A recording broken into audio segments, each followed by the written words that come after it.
I'm Aryeh Schwartz, along with Rachel Galligan, and welcome to the Winsidr show, where it's all about the W. Today, we are honored to have Connecticut's Sun head coach Curt Miller.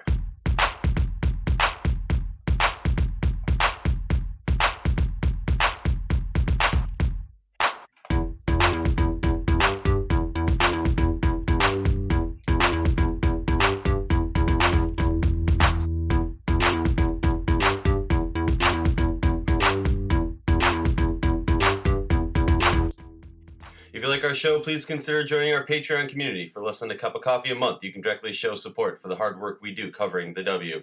Today, we're honored to have Connecticut Sun head coach Curt Miller. Curt, welcome to the show. How's it going? Great to be here, you guys. Always a pleasure to join you. So we're just going to hop into this. I don't know if anybody was living under a rock, but the WNBA draft happened a few days ago, 3 as of our recording. But I want to talk to you. You guys obviously didn't have a first-round draft pick. We'll get into why a little bit later. But I'm curious, as a head coach in this league, as someone who knows the college game quite well, talk to me about your thoughts on this draft class, kind of the strengths and the weaknesses, because I don't think a lot of people view it from a little bit of a wider scope. They kind of just focus in on this player's amazing in this draft and this player's amazing. But from a wide scale, talk to us about the strengths and weaknesses. Yeah, I think it was, a very, very strong draft class. I think the top was very heavy. We knew the league was going to have some impactful players from day one, and really the lottery picks, the top portion of the first round are going to be great players in our league. But what we were excited about was the value picks. And I've said many times that you could see someone drafted late in the first round, early second round, compared to maybe draft picks late in the second round. And those late second round picks might have a longer and more successful career than someone drafted in the first round. So I do look at the draft as deep. I thought there was a lot of value picks in there. And then as draft night went on, I thought there were some surprises, at least from our predictions and draft board. And we were very fortunate along with others. But, I think this draft class is fun. The hard part is making a roster. It is a really, really tough time to make a roster in this league. It's like you were reading my mind, Curt. You talked about surprises in this draft. And I mean, some in the first round, some that fell way later than I anticipated. You had a couple picks, at least from my opinion, the New York Liberty were a big surprise for me. But we got to ask you, what were some of those surprises? Yeah, I think first, we had the first 4 predicted. I think that went as chalk, as many people predicted. Obviously, we wondered if Indiana would go Carter or take the hometown Ty Harris, but they went with Cox, and so not a huge surprise. So for us, we felt like the first 4 picks went as chalk, and then Dallas was on the clock and to see what happened there. The other easy pick for me, I thought I saw it coming. I think our staff predicted it for weeks, was Kit going 11 to Seattle. You look at their roster, it looks like their roster is set, especially if Ezzy can make it over into the States. And so we were not surprised and actually predicted that's what Seattle would do. And so, there were some predictable, I think, picks, and then there were some surprises. And for us, we had 2 players that we graded out as top 10 or first round caliber players in Beatrice Montpremier and then Kyla Charles, who we ended up fortunately being able to draft as players talented enough to go in the first round. So to see them both slip late into the second round, those were our 2 biggest surprises. Well, I'm curious if you could, dive in on these draft picks. Charles from Maryland, you guys have a long-standing relationship with employing University of Maryland Terrapins. Talk to me a little bit about Charles. Yeah, we really value that she's pro-ready. She's a great athlete. She's got a pro-ready body, and it fits into how we want to play, versatility to play multiple positions. She's played 4 at Maryland. She's played 3 at Maryland, depending on their lineups. And she can do the same with us, with our versatility with DeWanna Bonner, Alyssa Thomas, Jonquel Jones. There's a lot of different players that she can play with. We think she thrives in the up-tempo, obviously is great around the basket, slashing. And what I appreciate is She is a player with great touch from 15 feet and in and around the basket. It is not a player that struggles to put the ball in the hole. I think the mechanics are there. I think the knock on Kyla is that she has not attempted or made a lot of threes in her career. But I think the mechanics are there. We trust that with some hard work that she's going to be able to do that. But she's too great of an athlete, too great of a pro-ready body that for someone that slipped all the way to 23, we are very, very fortunate. Okay, talk to me about Juicy, because going into, I am wide open about this. I'm not a huge college basketball knowledgeable person, but every year during the tournament, I watch, and there's a few players that just pop out to me. And obviously, we didn't have a tournament this year, but the year before, I was watching Juicy, and I said, I cannot wait until I get to see what she does this next year in the tournament. She's a player that I think might have, hampered or gotten kind of dropped down a little bit because of the lack of tournament. But talk to me about her game, because she is just a wild, lights out shooter. I mean, I love her game. Yeah, Juicy was a player on a core small group, and I'm telling you, a very small group that we had hoped would be available at 23. When Kyla dropped, it was impossible to not draft her. What happened then was we realized that we were probably not going to have the opportunity to draft Juicy. Lo and behold, at 35, Juicy was still on the board, and was again someone that we were very, very committed to looking at strongly at 23. So to get her at 35 was a really pleasant surprise.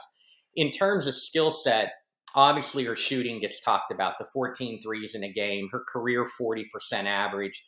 She doesn't always get talked about in the national statistics because she doesn't attempt or make per game some of the requirements to get on those stats. But she's a tremendous shooter. But she's also, when you really deep dive her analytics, she's very efficient off the pick and rolls, including passing. One of the more efficient players in this draft. Her assist to turnover ratio from the wing position is outstanding. She just doesn't turn the ball over.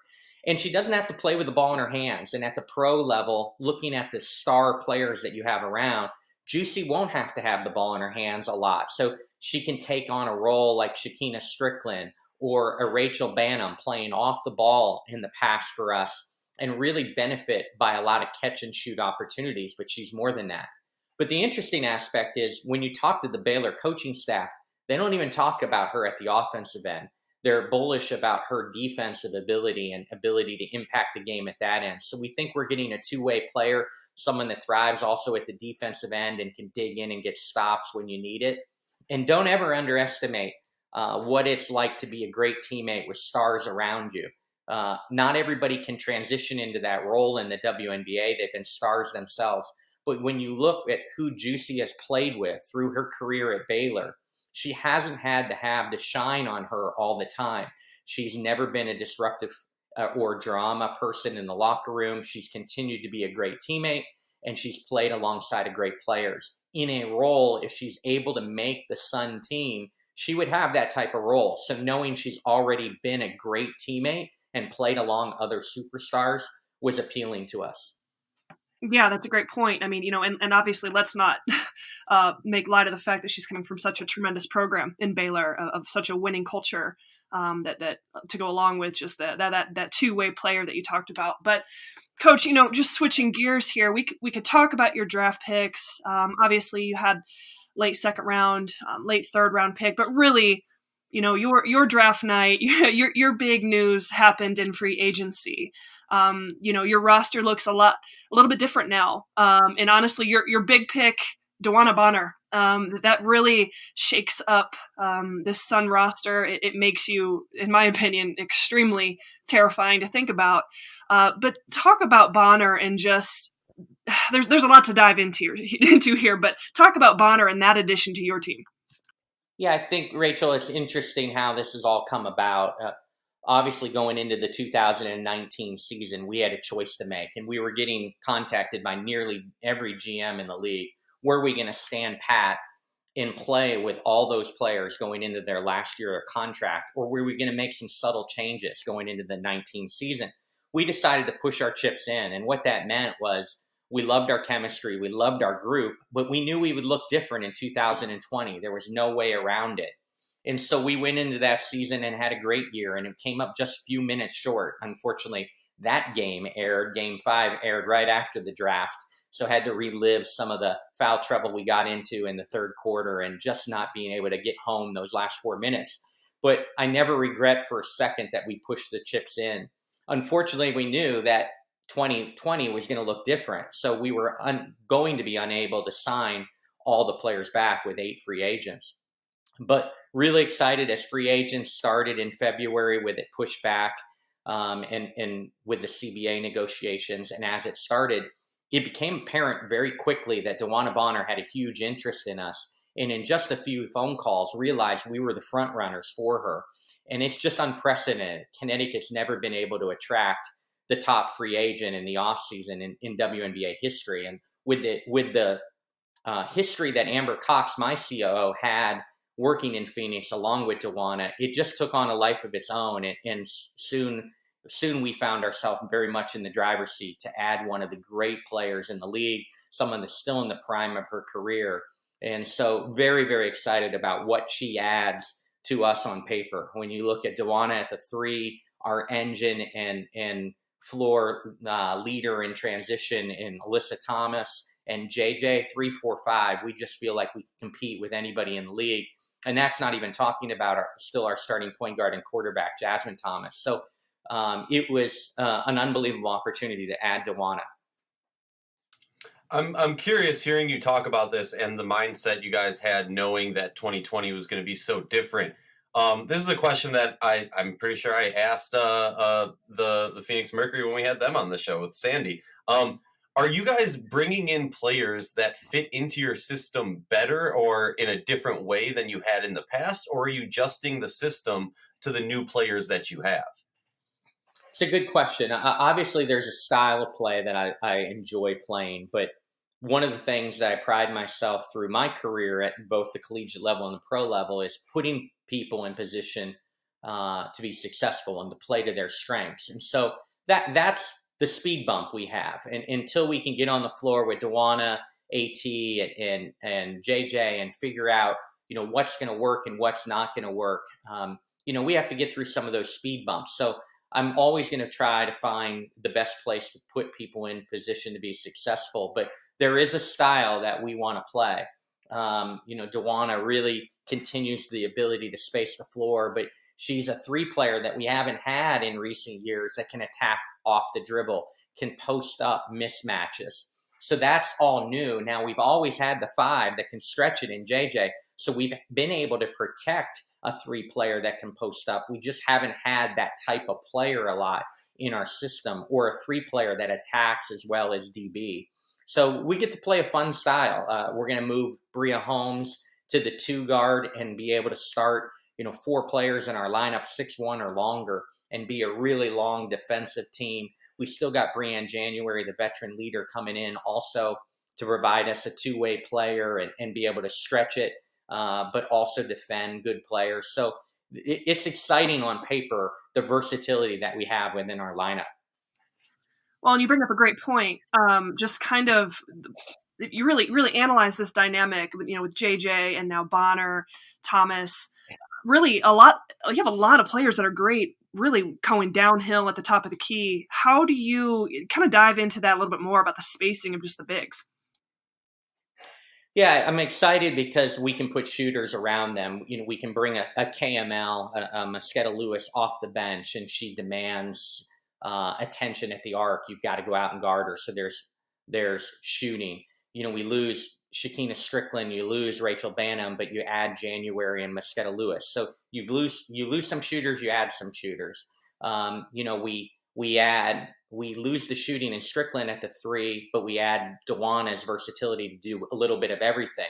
Obviously, Courtney's a big loss in her ability to make big shots and one of the premier jump shooters in the game. But we feel like we've added a lot to our lineup too. So, we're going to look a little bit different, but we're excited about the pieces.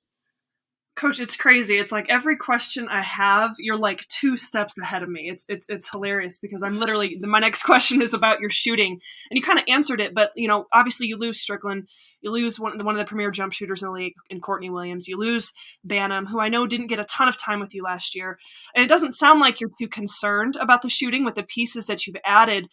Do you feel just as confident in that? Do you just feel like it's different? Are you nervous about your shooting ability? Well, I'm really excited for Shekinna Strickland. When I got there in 2015 and headed into my first season in 2016, Shekinna was coming off the bench and fighting for the backup 3 position with Kelly Ferris, and really hadn't established even the backup position being hers. 4 years later, in a trip to the WNBA finals, Shekinna Strickland is now the highest paid player on a WNBA roster. So really, really excited for her and the work that she put in over the 4 years. So you, of course, lose that great shooting. But when you add January, who's led the league twice in three-point percentage, you add KML, you add a 3-player in Dawana, where she probably takes too many threes 5 feet behind the line. If we can get her to toe the line a little bit more, her percentage is going to go up.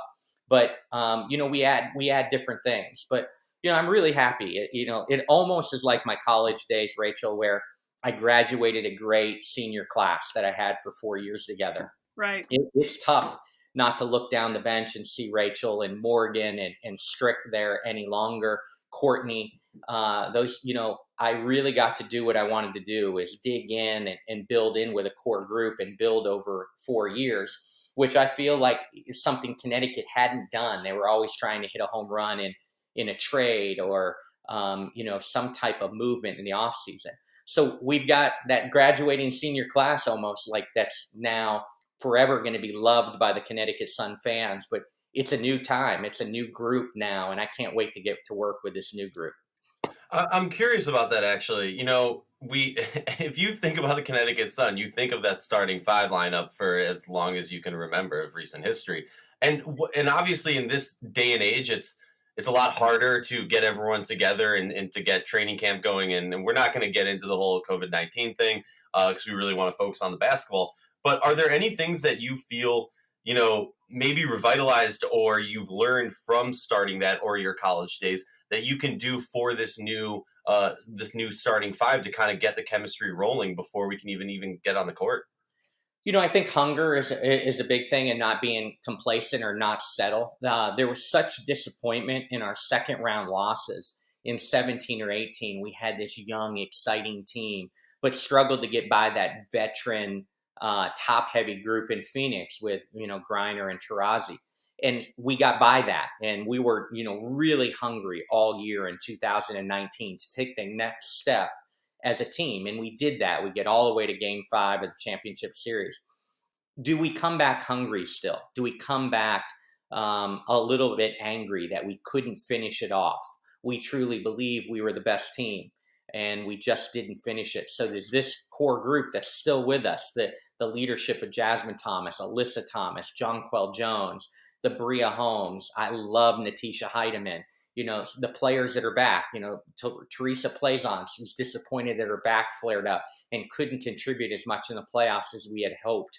Is this group still hungry and not satisfied because they took the next step? Stay hungry to go win a championship. It really motivated us. We feel underappreciated. We felt disrespected at times. I know that campaign took on a life of its own. But even now, as talented of a 3, 4, 5, Dawana, AT, and JJ, you still see some people predicting us 6th, 7th, even 8th place in this league. So I hope that motivates the group, that we still have a lot to prove. We still have some doubters out there. And so I hope that they're as hungry as they've ever been. It's just a little bit harder to tell with us all separated. Well, you were talking about that next step, which leads perfectly to my next question. What is the next step for JJ? Because she has, for the past few years, I think, if anybody hasn't talked about her in an up-and-coming of the next superstar of this league type position, then they'd be fooling themselves. But I'm curious, kind of 2-part, what is the next step for her, and what does that look like for this team? Certainly to play through her even more. She showed the dominance in our game 2 win at Washington in the championship series, going over 30 and crazy amounts of rebound. And even in game 5 with some foul trouble, and she sat a lot of the third quarter when we had some momentum and a sizable lead. She showed in game 5 that she could really carry a team when maybe the guards had a little bit of an off night shooting. So we've got to play through her. The interesting aspect is it's hard not to have the ball in AT's hands because she's such a great facilitator. She makes everybody better on the court, but we've got to get touches. And you see it, through the years since I've been in the league, when things in Phoenix start to get away from them, they make a concerted effort, slow down, play through Griner. When Minnesota struggles, even with all their outstanding players, they slow down and get a touch for Sylvia. JJ's different. She can get touches on the outside than the inside than some of those great centers in the league. We just got to get her touches. And sometimes AT is such a great facilitator. Alyssa Thomas is so dynamic at making everybody better that we play through her, and at times we can go multiple possessions in a row without JJ touching the ball. We've got to get her touches. She's got to demand it. That's the next growth in her game. You saw what she did defensively in her growth, going from a pedestrian defender to an all WNBA defender. So I just know that she's just going to become more and more comfortable. She wants that role. She wants to be our leader. She wants the ball. So I look forward to watching her just, under contract for a multi-year more with the Sun. I just look for her to just continue to become more and more dominant. You talk about getting touches, and it's hard to ignore the other addition, or another one of the additions you made this offseason. That was in really veteran guard Brianne January. And I love January's game. I think she's such a poise leader on the floor. But I'm curious your thoughts as to what does she bring to the team and what made her appealing to sign for you guys? Yeah, obviously when negotiations were breaking down, it was something that became an option for us and we got excited about. Right off the bat, she brings a championship pedigree. She's great in the locker room. There's a maturity about her. At this point in her career, it's all about winning. And she was really interested. The interesting thing that happened, and people will deny this around the league, but there was multiple really, really talented players that reached out through our players or reached out and wanted to join the Sun in the offseason. Unfortunately, a lot of them were under contract, and we had very few people under contract, so we didn't have a lot of trade material. But the interest in joining the Sun in the offseason was incredible by some big names in this league. January was one of them, and we were excited that she had an interest in joining us. So, that maturity, that championship pedigree, she immediately brings to our locker room. But she adds to the versatility. She can play point guard and can play with the ball in her hands, but she can equally play off the ball because she's such a great catch and shoot person at the offensive end. Again, defensively, she can be a pest. And when you have the versatility of Jasmine Thomas, who's a big point guard, they can be on the floor together. Now you can move Jazz off the ball at times and maybe steal a minute two more before you have to sub her out because you have another secondary ball handler. We didn't have another secondary ball handler in the past. That's why we always had to go through AT. And then I just think Natisha Heidemann has a great future too. So her versatility to be a great shooter, can play alongside Brianne January. So again, a roster that more than likely starts the year at 11. And I think there's 4 of us. It's probably not talked about enough around the league. There's probably 4 teams in the league that have to start with 11 this year. We'll play with 11 early in the season before we add a 12th for the remainder of the season. Our versatility of players playing multiple positions are really important. I'm curious, hearing you talk about, kind of the power structure of this league and seeing that you do have your eyes wide on the whole league. I'm curious, in your eyes, with all the roster shifts that we've had, with players going from here to there and all over, in your mind, kind of what is the top tier? Who are the teams that are in the top tier of competition for the WNBA finals this season? Well, the easy way to answer that is that everybody's really, really good. And I think a lot of people, it's hard pressed not to say that almost every team is better. with it said, I think one caveat is if we're fortunate to have a season and when we get started, the big caveat is which international and which foreign players can make it here. And I think that will shape the league more than people realize. If there's outstanding international players that can't come over this year, it changes teams' rosters. It changes, teams' outlook on the season. So I think first and foremost, hopefully we have a season, but then, which international kids can make it, which international players will play this year. So it's really hard to predict, but I think it's hard pressed to not believe that everyone got a little bit better. And some of the players that were out last year with injuries are now back. So it will, and hopefully, will happen. It should be an amazing season with tons of talent. So I'm taking the easy way out and not mentioning a couple teams, but I really think our league is improved. Coach, one more question before we let you go. Draft night was virtual. I know, I'm pretty sure you're at home in Indiana. How has it been for you this last month and a half, being at home, and what was it like with the virtual draft? I know you've got your dogs keeping you company, but what are you up to? Fill us in on kind of what your life has looked like. Yeah, I've enjoyed being back with my son in Indiana. He's a senior at IU and finishing up online. So he's one of these seniors that is having a different type of last semester, but enjoy being home with him and our dogs in the off-season home in Bloomington. But the virtual draft went off as well as, can be expected. I thought the WNBA leadership did a fantastic job. Some people called us guinea pigs to be the first virtual draft in league. I think we were the trailblazers. And obviously, nothing's perfect, but I think it went really well. I was tremendously nervous not being great with technology and having my son on call in case something went wrong. But, all my 3 assistants are in Connecticut. Obviously, my COO, Amber's in Connecticut. So they were all back in Connecticut, not together, but separate. And proud for the fact, and people don't realize this probably, but Brandy made our picks on draft night. She's been a loyal soldier and assistant coach starting our 16th year together.